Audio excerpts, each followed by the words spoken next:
लिए शुभारंभ करते हैं। सबसे पहले देखिए, सबसे बड़ी जियोपॉलिटिकल डेवलपमेंट है, कल की रात अमेरिका ने कोई हमला नहीं किया। कल की रात ईरान में कहीं बॉम्बिंग नहीं हुई। 14वीं या 15वीं रात बॉम्बिंग रोक दी गई। अब आप बोलोगे सुमित भाई बॉम्बिंग क्यों रोक दी गई अचानक, ईरान को क्या हो गया? इसराइल अमेरिका को क्या गया, ईरान सुधर गया? ना, अमेरिका भी कुछ नहीं हुआ, ईरान भी नहीं सुधरा। बट बॉम्बिंग इसलिए रोकी गई because they are planning something big.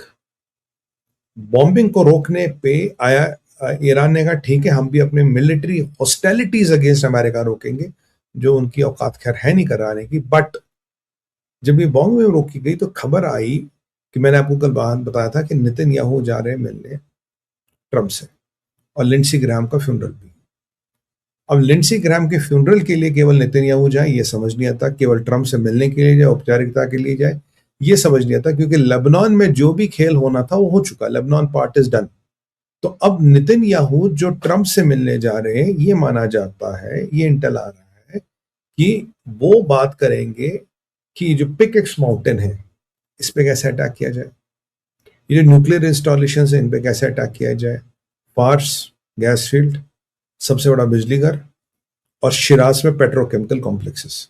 But the number one on the agenda is pickaxe mountain, क्योंकि ये बिल्कुल क्लियर हो गया कि मुश्तबा खमेनी अपने फादर अली खमेनी से 10 गुना ज्यादा बम बनाने की फिराक में घूम रहा है, वो अलार्मिंग रेट पे घूम रहा है। और यहाँ पे मैं आपको ये बता दूं, चाइना के साथ भी कुछ ना कुछ टाइप हुआ है, क्योंकि जो ज़ेलेंस्की वाली वार्निंग है वो सीधा आपको बताती है चाइना के साथ टाइप है। उसके बारे में मैं थोड़ा लेट आऊँ, बाद में आऊंगा, जरा आप मुझे याद दिलाना अगर मैं भूल भी जाऊं, but there is a lot of linkages. तो ये सब अटैक की तैयारी हो गई है।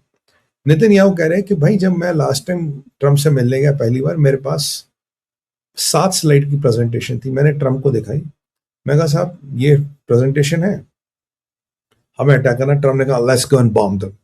मतलब 5 मिनट नहीं लगे, कह रहा 7 स्लाइडें भी पूरी नहीं दिखाई, ट्रम्प ने कहा let's go and bomb them. ये नेतन्याहू कह रहे हैं जब मैं ट्रम्प से पहली बार मिला।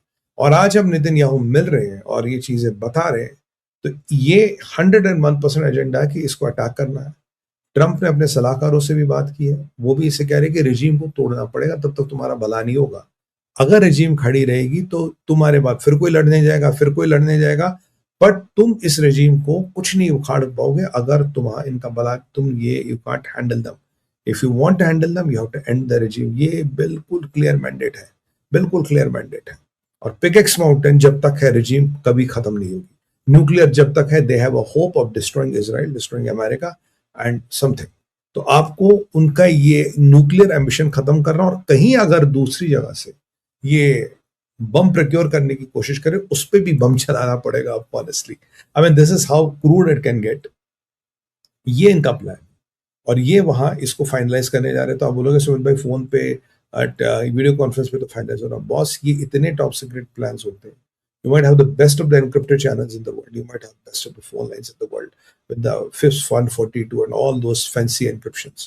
But ऐसी चीजें कभी भी इलेक्ट्रॉनिक मीडिया पे नहीं डाली जाती, ये सामने बैठ के समझाया जाता है। और संभवतः बेंजामिन नेतन्याहू ने हो सकता है ये स्लाइडें भी खुद बनाई हो, या कहीं से स्लाइड आएगी, मस्ट हैव 3-4 स्लाइड्स एंड जो ट्रम्प को दिखाएगा, खुद दिखाएगा, डायरेक्ट 1-to-1 दिखाएगा, और डायरेक्ट एश्योरेंस लेगा that when we do it America will be standing behind us. तो ये काम इजराइल भी कर सकता है, ये अमेरिका भी कर सकता है। यहाँ आप जानते हैं कि IRGC की लगी पड़ी जब उन्हें B1 दिखे, लैंसर्स दिखे यूके में, उन्होंने यूके को धमकी दी, यूके तो जवाब ही नहीं देता। फिर उन्होंने एक यूनिट तैयार किया, जिसके बारे में हमने कल बात की, will go and attack these assets in UK. But इतना आसान नहीं है, मतलब खाला का घर नहीं है कि कोई भी जाके ठोक देगा। It's not so easy, but ये कोशिश जरूर करेंगे, इसको करने की कोशिश जरूर करेंगे, क्योंकि ईरान भी अपने गेम बढ़ा रहा। और यहाँ ये मान के चलिए, अगर ईरान का न्यूक्लियर साइट अटैक हुआ तो पिकेक्स माउंटेन, ईरान के असले में जितने तीर हैं वो तो चला देगा। अगर P1 P2 अब भी इनके पास है, जो उनको पाकिस्तान ने प्रोटोटाइप्स दिए थे, उनका यूज होगा, और कुछ भी ये किसी भी हद तक जा सकते हैं। बिकॉज अगर न्यूक्लियर गया, पूरी व्यवस्था गई, पूरा युद्ध ये हार गए। और नेतन्याहू और ट्रम्प बिना न्यूक्लियर के कोई मीटिंग करना ही नहीं चाहते, क्योंकि ट्रम्प अब समझ गया कि अगर न्यूक्लियर नहीं होगा कहानी over, we wasting our time, let's not waste our time. ये ट्रम्प समझ चुका है। तो सर ये है पूरा समावेश, ट्रम्प का स्ट्राइक प्लान क्या है। इसीलिए कहते हैं ना, अब शेर को लंबी छलांग मारने में कई बार 2 कदम पीछे ले लेता है। जो टेम्परेरी स्ट्राइक है, ये कभी भी शुरू हो सकती है, आज रात को भी शुरू हो सकती है, कभी भी शुरू हो सकती है। It is not the halt of hostilities, it's just a temporary with विराम या पॉज़।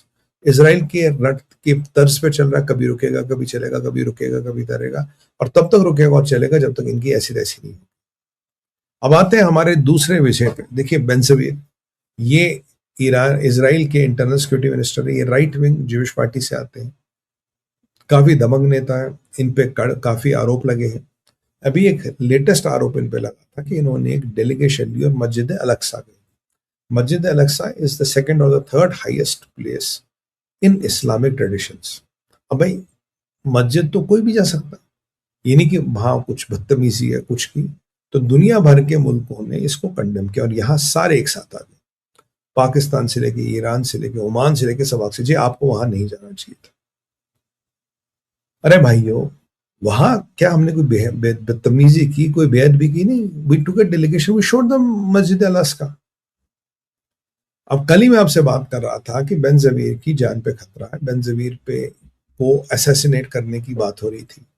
3 दिन पहले मैंने आपको बोला था ईरान ने एक हिट टीम बनाई थी जो पकड़ी गई इसराइल में, जिसका काम था Ben Gvir, Netanyahu, general Zamir and all ये जितने बड़े बड़े लोग हैं इनको हिट करना। ये अचंभे की बात है क्या कि आज इसराइल के प्रेसिडेंट बहरीन के सुल्तान से बात कर, and they are talking at a very good terms because geo politics बहुत जल्दी चेंज हो रही है।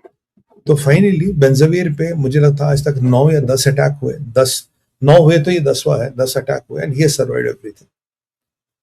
और ये अटैक किया गया था ड्रोन के माध्यम से, और ये ड्रोन है लो इंटेंसिटी ड्रोन, मतलब लो अल्टीट्यूड लो एंड्योरेंस ड्रोन, और उनके घर के पास इसको डेटोनेट किया गया। अब ये निशाना चूका या वार्निंग थी? मुझे लगता निशाना चूका, क्योंकि इन्हें वार्निंग देके कुछ मिलना नहीं था। निशाना चूका, ड्रोन डेटोनेट हुआ, बेन-ज़वीर बच गए, मतलब ही वॉज लकी टुडे। और अब बोलोगे अगर बेन-ज़वीर बच गए तो अब वो क्या करेंगे? कहते हैं कि कभी इस घायल शेर को नहीं छोड़ना चाहिए, वो बदला लेने के लिए आएगा। और जो आज ईरानियों ने कोशिश की और जो विफल हो गई, पर जब इजराइल कोशिश करेगा वो सफल होगी।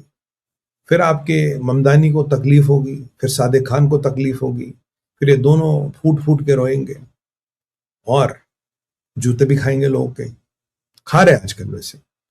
तो ये जितना फसाड है ये पूरा इकोसिस्टम एक्टिवेट हो जाएगा। बट उससे पहले मैं आपको बताऊं ये बड़ा एस्केलेशन है। इजराइल क्या करेगा? इजराइल अटैक करेगा। इजराइल को अब आपने कहते हैं ना बटे टेबल पर आके रख दिया। Israel could have not done this because if you would have not done this, अब आपने कल ही आपकी टीम पकड़ी गई बेन-ज़वीर के घर के बाहर, आपने ड्रोन से अटैक करवाया, तो you have given them every right to retaliate. अब जब इजराइल रिटेलिएट करेगा तो ममदानी या सादिक खान बोलेगा भाई साहब ये तो जेनोसाइड है, क्योंकि जब इजराइल रिटेलिएट करता वो जेनोसाइड हो जाता, जब वो करते तो वो जहाद हो जाता। जहाद जायज है, जेनोसाइड जायज नहीं है as per these two people.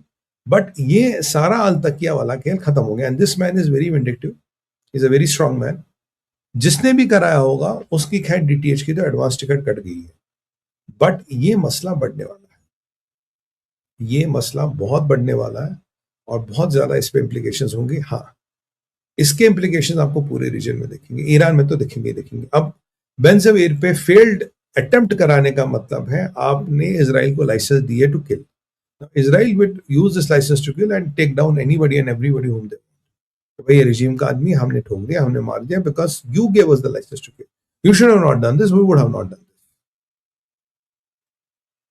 But एक सवाल ये भी आता है कि क्या इजराइल के टॉप मोस्ट डिग्नेटरीज की सुरक्षा चौक्स इतनी सख्त है? उनके घर के बाहर ड्रोन डेटोनेट तो हुआ, बट ठीक है बच गए, बट कहीं ना कहीं सुरक्षा व्यवस्था पे भी सवालिया निशान लगते हैं, और खासकर जब ये नेतन्याहू की बात हो।